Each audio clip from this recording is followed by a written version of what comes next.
بسم الله الرحمن الرحيم.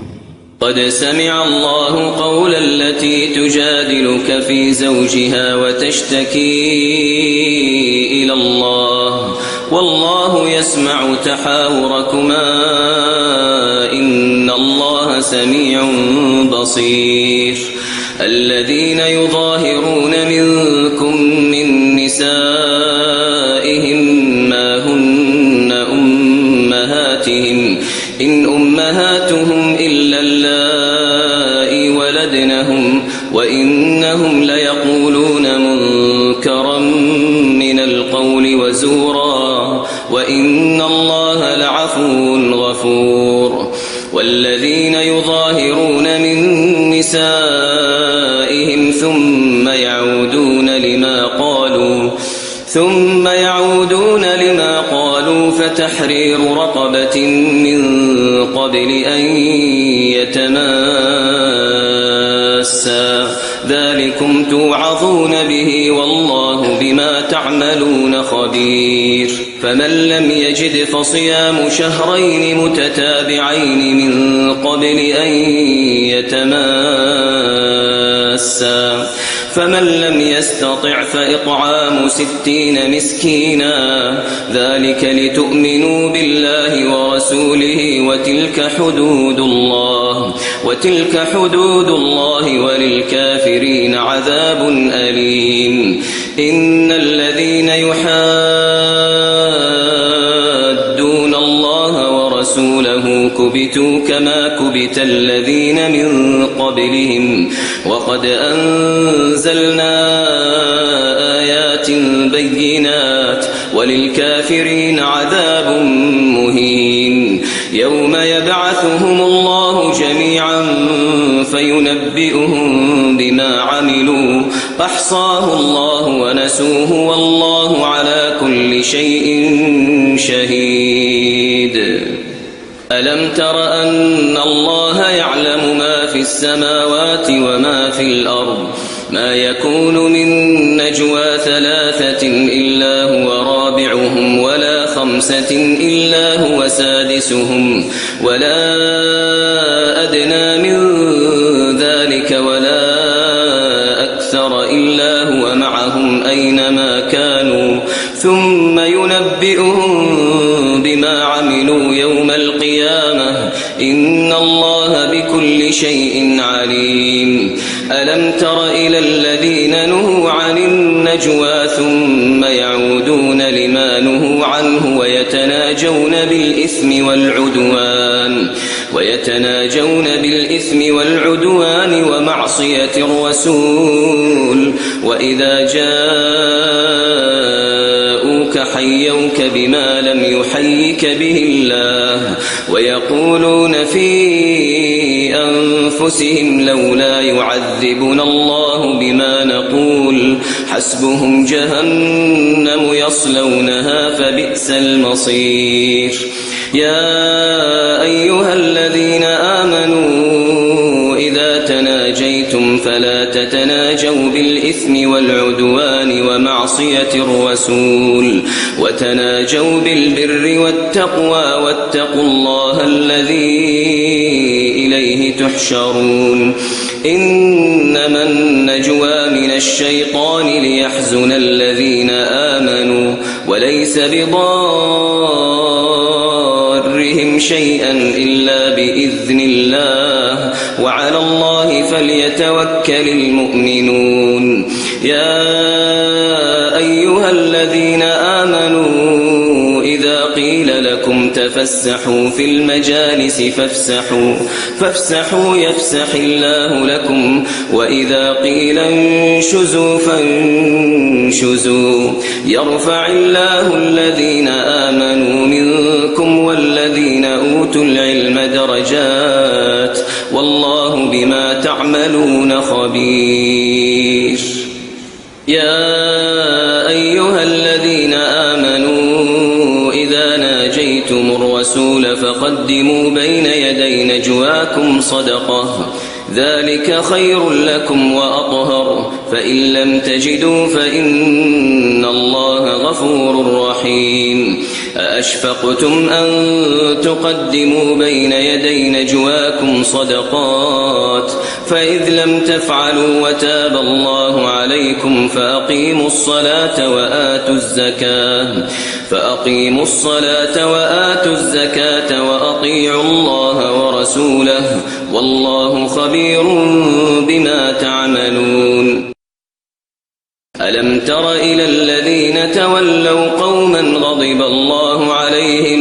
ما هم منكم ولا منهم ويحلفون على الكذب وهم يعلمون أعد الله لهم عذابا شديدا إنهم ساء ما كانوا يعملون اتخذوا أيمانهم جنة فصدوا عن سبيل الله فلهم عذاب مهين لن تغني عنهم أموالهم ولا أولادهم من الله شيئا أولئك أصحاب النار هم فيها خالدون يوم يبعثهم الله جميعا فيحلفون له كما يحلفون لكم ويحسبون أنهم على شيء ألا إنهم هم الكاذبون استحوذ عليهم الشيطان فأنساهم ذكر الله أولئك حزب الشيطان ألا إن حزب الشيطان هم الخاسرون إن الذين يحادون الله ورسوله أولئك في الأذلين كتب الله لأغلبن أنا ورسلي إن الله قوي عزيز لا تجد قوما يؤمنون بالله واليوم الآخر يوادون من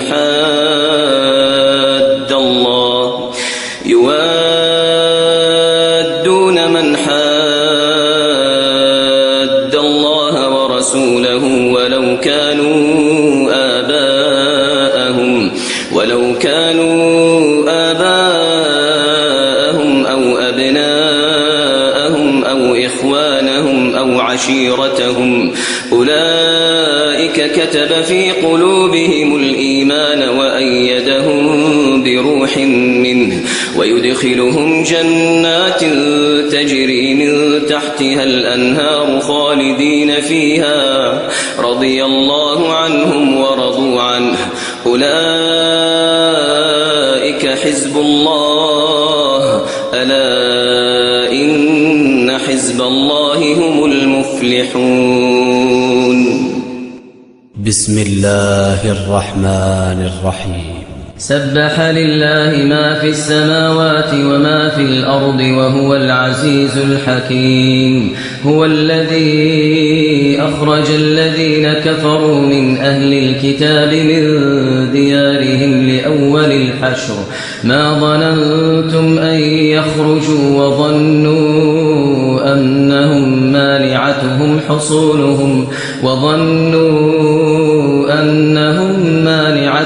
حصولهم من الله فأتاهم الله من حيث لم يحتسبوا وقذف في قلوبهم الرعب يخربون بيوتهم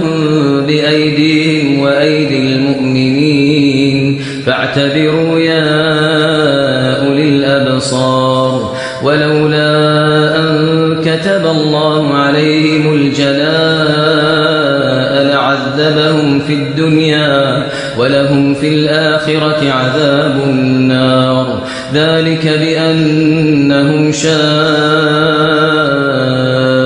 الله ورسوله ومن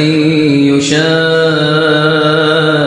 الله فإن الله شديد العقاب ما قطعتم من لينة أو تركتموها قائمة على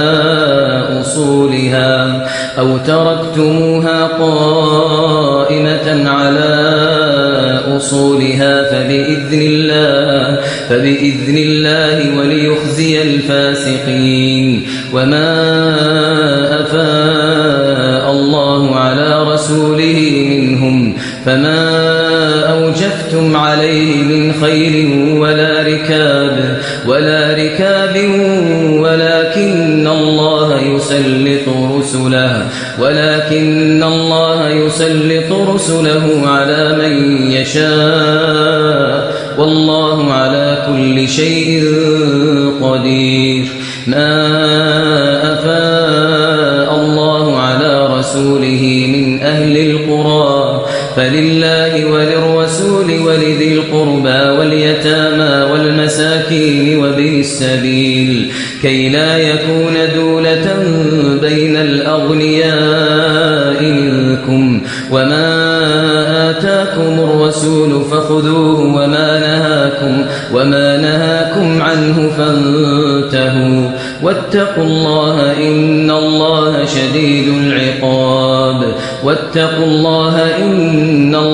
شديد العقاب. للفقراء المهاجرين الذين أخرجوا من ديارهم وأموالهم يبتغون فضلا من الله ورضوانا وينصرون الله ورسوله أولئك هم الصادقون. والذين تبوأوا الدار والإيمان من قبلهم يحبون من هاجر إليهم ولا يجدون في صدورهم حاجة مما أوتوا ويؤثرون على أنفسهم ولو كان بهم خصاصة ومن يوق شح نفسه فأولئك هم المفلحون. والذين جاءوا من بعدهم يقولون ربنا اغفر لنا ولإخواننا الذين سبقونا بالإيمان ولا تجعل في قلوبنا غلا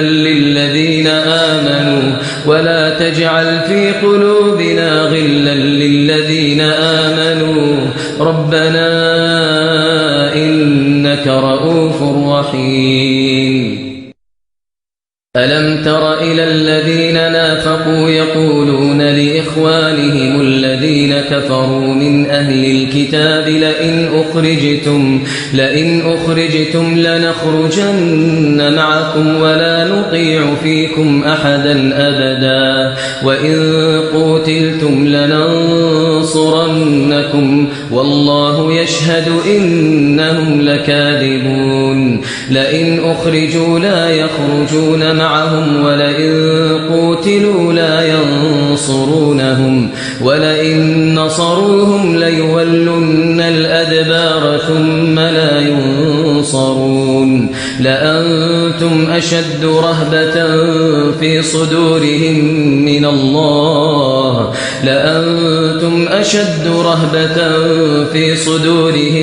من الله ذلك بأنهم قوم لا يفقهون. لا يقاتلونكم جميعا إلا في قرى محصنة أو من وراء جدر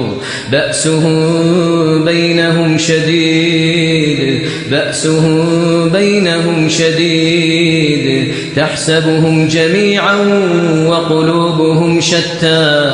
ذلك بأنهم قوم لا يعقلون. كمثل الذين من قبلهم قريبا ذاقوا وبال أمرهم ولهم عذاب أليم. كمثل الشيطان إذ قال للإنسان اكفر فلما كفر قال إني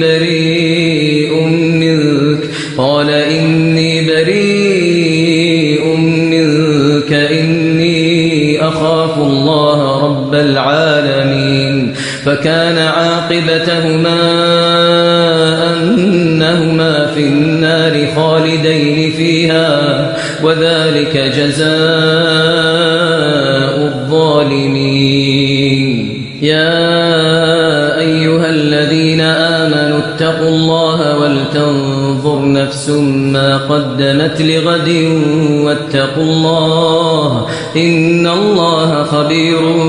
بما تعملون ولا تكونوا كالذين نسوا الله فأنساهم أنفسهم أولئك هم الفاسقون لا يستوي أصحاب النار وأصحاب الجنة هم الفائزون لو أنزلنا هذا القرآن على جبل لرأيته خاشعا متصدعا من خشية الله وتلك الأمثال نضربها للناس لعلهم يتفكرون لو أنزلنا هذا القرآن على جبل لرأيته خاشعا متصدعا من خشية الله وتلك الأمثال نضربها للناس لعلهم يتفكرون هو الله الذي لا إله إلا هو عالم الغيب والشهادة هو الرحمن الرحيم هو الله الذي لا إله إلا هو الملك القدوس السلام المؤمن المهيمن العزيز الجبار المتكبر سبحان الله عما يشركون هو الله الخالق البارئ المصور له الأسماء الحسنى يسبح له ما في السماوات والأرض وهو العزيز الحكيم بسم الله الرحمن الرحيم يا أيها الذين آمنوا لا تتخذوا عدوي وعدوكم أولياء تلقون إليهم بالمودة وقد كفروا بما جاءكم من الحق يخرجون الرسول وإياكم أن تؤمنوا بالله ربكم إن كنتم خرجتم جهادا في سبيلي وابتغاء مرضاتي تسرون إليهم بالمودة وأنا أعلم بما أخفيتم وما أعلنتم ومن يفعله منكم فقد ضل سواء السبيل إن يثقفوكم يكونوا لكم أعداء ويبسطوا إليكم أيديهم وألسنتهم بالسوء وودوا لو تكفرون لن تنفعكم أرحامكم ولا أولادكم يوم القيامة يفصل بينكم والله بما تعملون بصير قد كانت لكم أسوة حسنة في إبراهيم والذين معه إذ قالوا لقومهم إنا براء منكم ومما تعبدون من دون الله كفرنا بكم وبدا بيننا وبينكم العداوة والبغضاء أبدا حتى تؤمنوا بالله وحده إلا قول إبراهيم لأبيه لأستغفرن لك وما أملك لك من الله من شيء ربنا عليك توكلنا وإليك أنبنا وإليك المصير ربنا لا تجعلنا فتنة للذين كفروا واغفر لنا ربنا إنك أنت العزيز الحكيم. لقد كان لكم فيهم أسوة حسنة لمن كان يرجو الله واليوم الآخر ومن يتول فإن الله هو الغني الحميد. عسى الله أن يجعل بينكم وبين الذين عاديتم منهم مودة والله قدير والله غفور رحيم. لا ينهاكم الله عن الذين لم يقاتلوكم في الدين ولم يخرجوكم من دياركم أن تبروهم وتقسطوا إليهم إن الله يحب المقسطين. إنما ينهاكم الله عن الذين قاتلوكم في الدين وأخرجوكم من دياركم وظاهروا على إخراجكم أن تولوهم ومن يتولهم فأولئك هم الظالمون. يا أيها الذين آمنوا إذا جاءكم المؤمنات مهاجرات فامتحنوهن الله أعلم بإيمانهن فإن علمتموهن مؤمنات فلا ترجعوهن إلى الكفار لا هن حل لهم ولا هم يحلون لهم وآتوهم ما أنفقوا ولا جناح عليكم أن تنكحوهن إذا آتيتموهن أجورهن ولا تمسكوا بعصم الكوافر واسألوا ما أنفقتم وليسألوا ما أنفقوا ذلكم حكم الله يحكم بينكم والله عليم حكيم. وإن فاتكم شيء من أزواجكم إلى الكفار فعاقبتم فآتوا الذين ذهبت أزواجهم مثل ما أنفقوا واتقوا الله الذي أنتم به مؤمنون. يا أيها النبي إذا جاءك المؤمنات يبايعنك على أن لا يشركن بالله شيئا ولا يسرقن ولا يزنين ولا يقتلن أولادهن ولا يأتين ببهتان يفترينه بين أيديهن وأرجلهن ولا يعصينك في معروف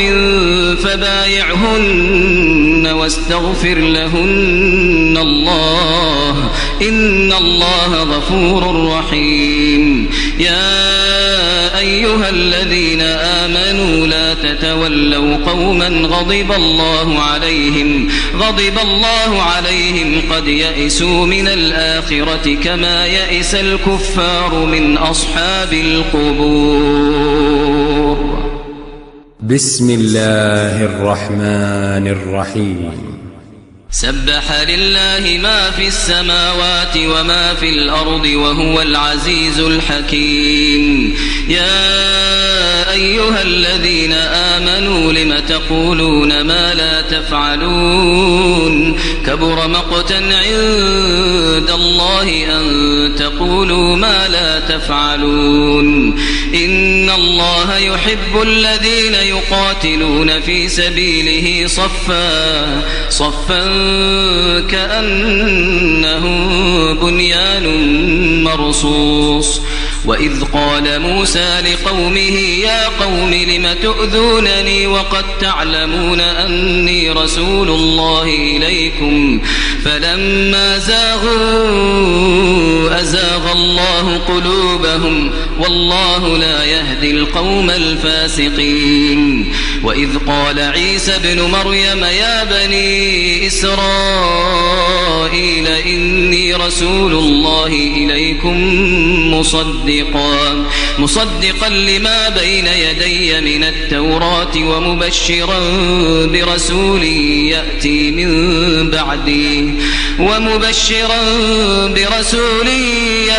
من بعد اسمه أحمد. فلما جاءهم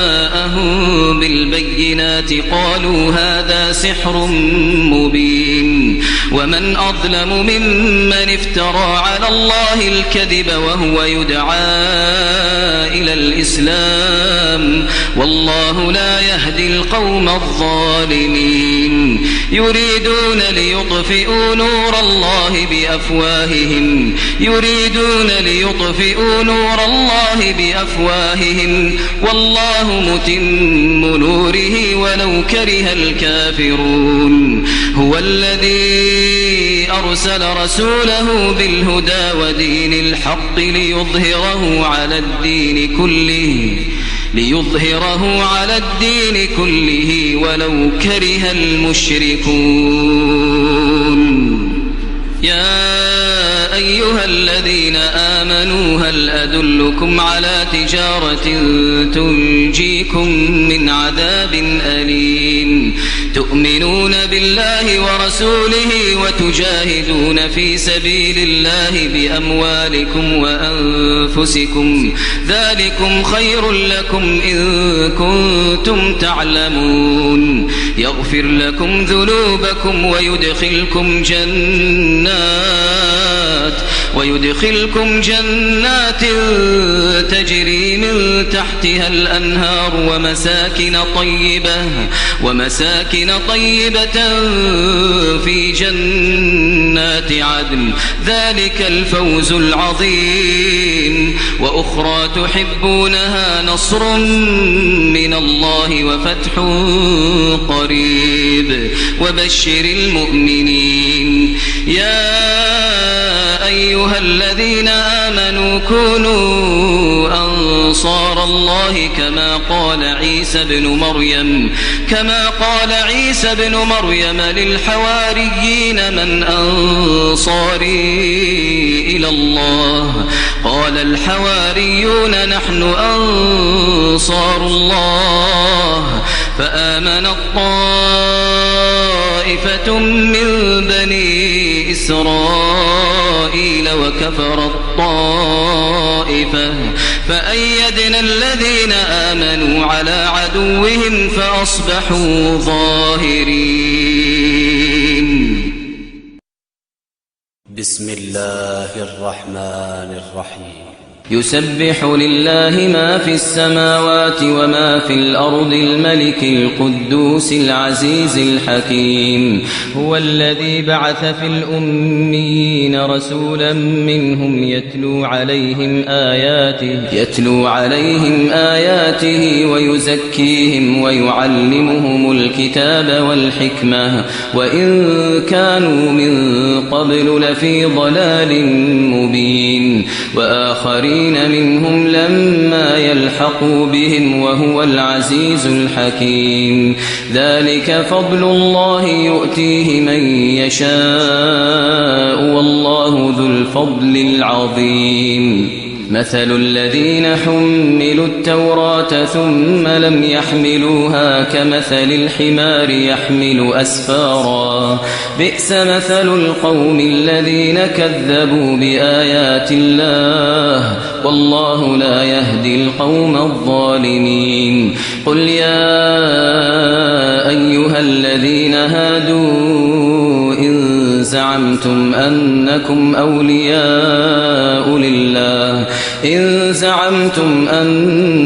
أولياء لله من دون الناس فتمنوا الموت إن كنتم صادقين ولا يتمنونه أبدا بما قدمت أيديهم والله عليم بالظالمين قل إن الموت الذي تفرون منه فإنه ملاقيكم ثم تردون إلى عالم الغيب والشهادة فينبئكم بما كنتم تعملون يا أيها الذين آمنوا إذا نودي للصلاة من يوم الجمعة فاسعوا إلى ذكر الله وذروا البيع ذلكم خير لكم إن كنتم تعلمون فإذا قضيت الصلاة فانتشروا في الأرض وابتغوا من فضل الله واذكروا الله كثيرا لعلكم تفلحون وإذا رأوا تجارة أو لهوا انفضوا إليها وتركوك قائما قل ما عند الله خير من اللهو ومن التجارة والله خير الرازقين بسم الله الرحمن الرحيم إذا جاءك المنافقون قالوا نشهد إنك لرسول الله والله يعلم إنك لرسوله والله يشهد إن المنافقين لكاذبون اتخذوا أيمانهم جنة فصدوا عن سبيل الله إنهم ساء ما كانوا يعملون ذلك بأنهم آمنوا ثم كفروا فطبع على قلوبهم فهم لا يفقهون وإذا رأيتهم تعجبك أجسامهم وإن يقولوا تسمع لقولهم كأنهم خشب مسندة يحسبون كل صيحة عليهم هم العدو فاحذرهم قاتلهم الله أنى يؤفكون وإذا قيل لهم تعالوا يستغفر لكم رسول الله لووا رؤوسهم ورأيتهم يصدون وهم مستكبرون سواء عليهم أستغفرت لهم أم لم تستغفر لهم لن يغفر الله لهم إن الله لا يهدي القوم الفاسقين هم الذين يقولون لا تنفقوا على من عند رسول الله حتى ينفضوا ولله خزائن السماوات والأرض ولكن المنافقين لا يفقهون يقولون لئن رجعنا إلى المدينة ليخرجن الأعز منها الأذل ولله العزة ولرسوله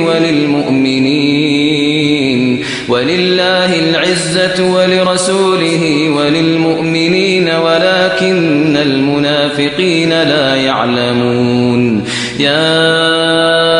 أيها الذين آمنوا لا تلهكم أموالكم ولا أولادكم عن ذكر الله ومن يفعل ذلك فأولئك هم الخاسرون وأنفقوا مما رزقناكم من قبل أن يأتي أحدكم الموت فيقول رب لولا أخرتني إلى أجل قريب فأصدق وأكن من الصالحين ولن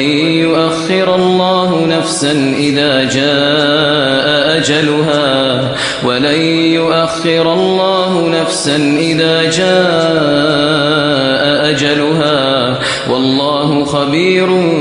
بما تعملون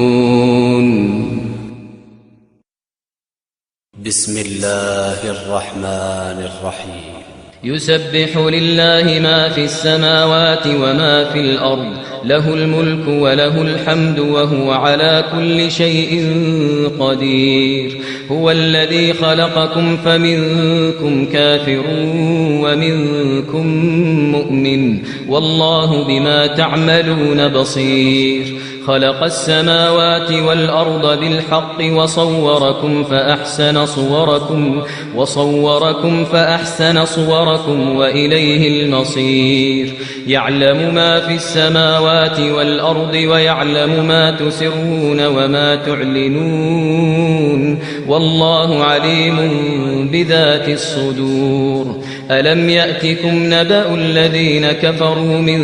قبل فذاقوا وبال أمرهم ولهم عذاب أليم ذلك بأنه كانت تأتيهم رسلهم بالبينات فقالوا أبشر يهدوننا فكفروا وتولوا واستغنى الله والله غني حميد زعم الذين كفروا أن لن يبعثوا قل بلى وربي لتبعثن ثم لتنبؤن بما عملتم وذلك على الله يسير فآمنوا بالله ورسوله والنور الذي أنزلنا والله بما تعملون خبير يوم يجمعكم ليوم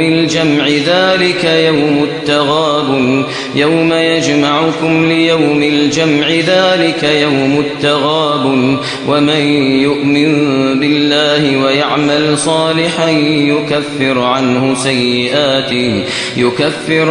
سيئاته ويدخله جنات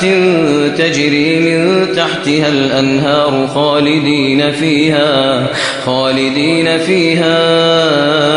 أبدا ذلك الفوز العظيم والذين كفروا وكذبوا بآياتنا أولئك أصحاب النار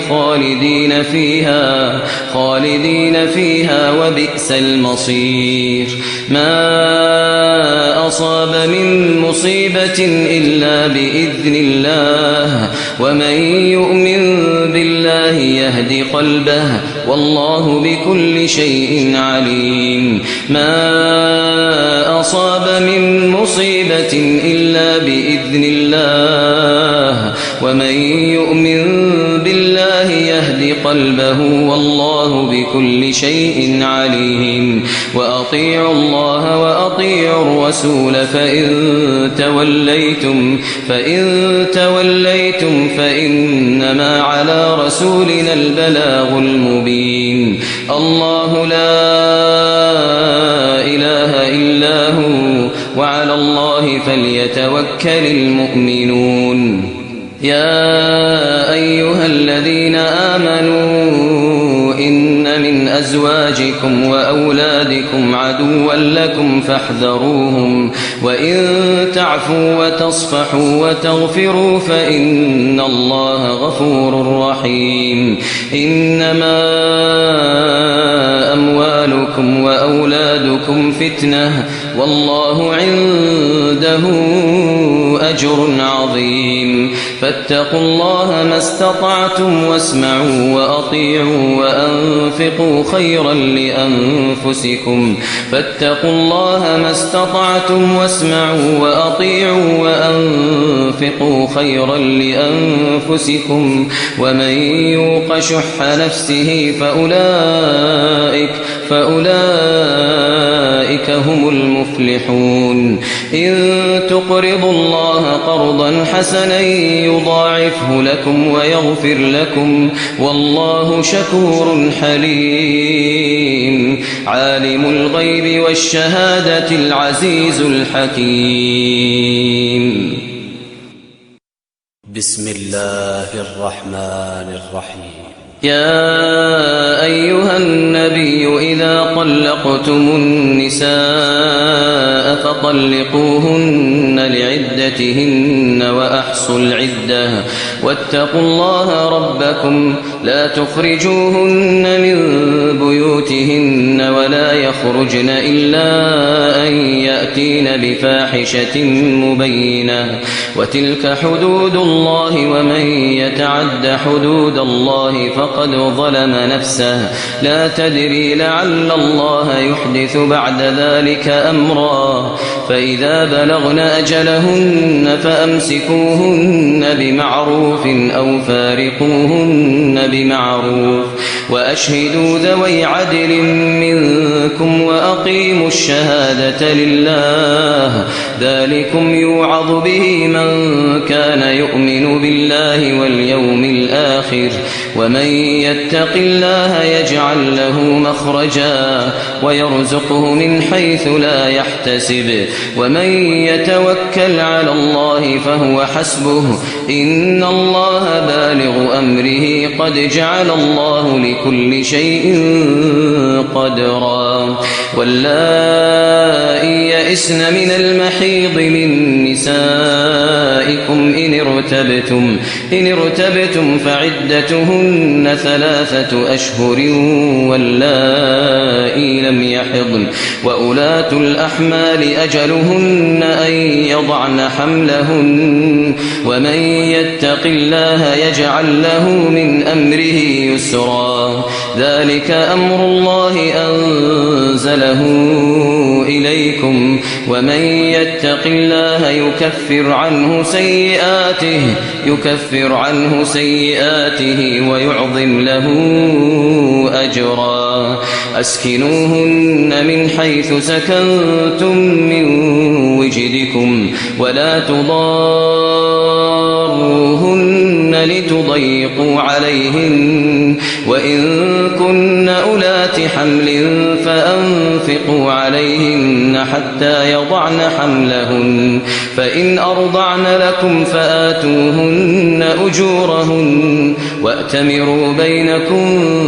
بمعروف وإن تعاسرتم فسترضع له أخرى لينفق ذو سعة من سعته ومن قدر عليه رزقه فلينفق مما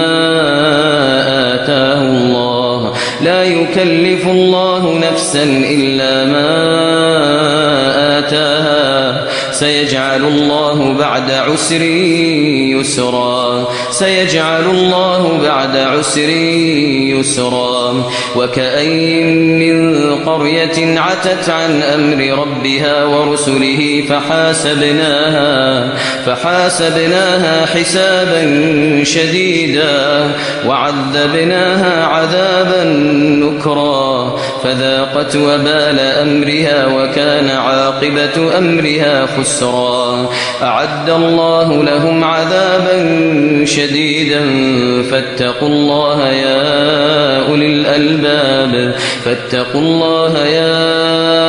أولي الألباب الذين آمنوا قد أنزل الله إليكم ذكرا رسولا يتلو عليكم آيات الله مبينات ليخرج الذين آمنوا وعملوا الصالحات من الظلمات إلى النور ومن يؤمن بالله ويعمل صالحا يدخله جنات تجري من تحتها الأنهار خالدين فيها أبدا قد أحسن الله له رزقا الله الذي خلق 7 سماوات ومن الأرض مثلهن يتنزل الأمر بينهن لتعلموا أن الله على كل شيء قدير وأن الله قد أحاط بكل شيء علما بسم الله الرحمن الرحيم يا أيها النبي لم تحرم ما أحل الله لك تبتغي مرضات أزواجك تبتغي مرضات أزواجك والله غفور رحيم قد فرض الله لكم تحلة أيمانكم والله مولاكم وهو العليم الحكيم وإذ أسر النبي إلى بعض أزواجه حديثا فلما نبأت به وأظهره الله عليه عرف بعضه وأعرض عن بعض فلما نبأها به قالت من أنبأك هذا قال نبأني العليم الخبير إن تتوبا إلى الله فقد صغت قلوبكما وإن تظاهرا عليه فإن الله هو مولاه وجبريل وصالح المؤمنين والملائكة بعد ذلك ظهير عسى ربه إن طلقكن أن يبدله أزواجا خيرا منكن مسلمات مؤمنات قانتات تائبات عابدات سائحات ثيبات وأبكارا يا أيها الذين آمنوا قوا أنفسكم وأهليكم نارا وقودها الناس والحجارة عليها ملائكة غلاظ شداد لا يعصون الله ما أمرهم ويفعلون ما يؤمرون يا أيها الذين كفروا لا تعتذروا اليوم إنما تجزون ما كنتم تعملون يا أيها الذين آمنوا توبوا إلى الله توبة نصوحا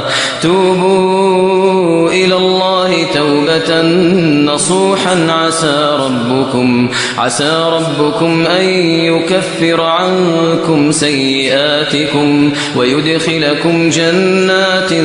تجري من تحتها الأنهار يوم لا يخزي الله النبي والذين آمنوا معه نورهم يسعى بين أيديهم وبأيمانهم يقولون ربنا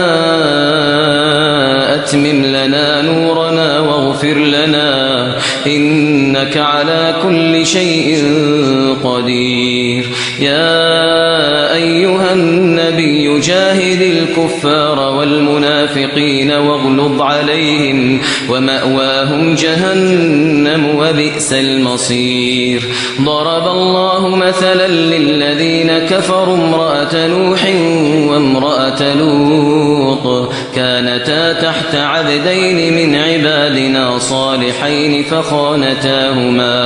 فخانتاهما فلم يغنيا عنهما من الله شيئا وقيل ادخلا النار مع الداخلين وضرب الله مثلا للذين آمنوا امرأة فرعون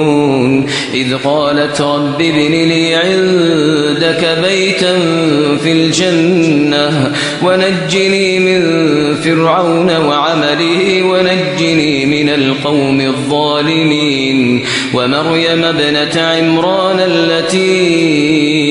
أحصنت فرجها فنفخنا فيه من روحنا وصدقت بكلمات ربها وكتبه وكانت من القانتين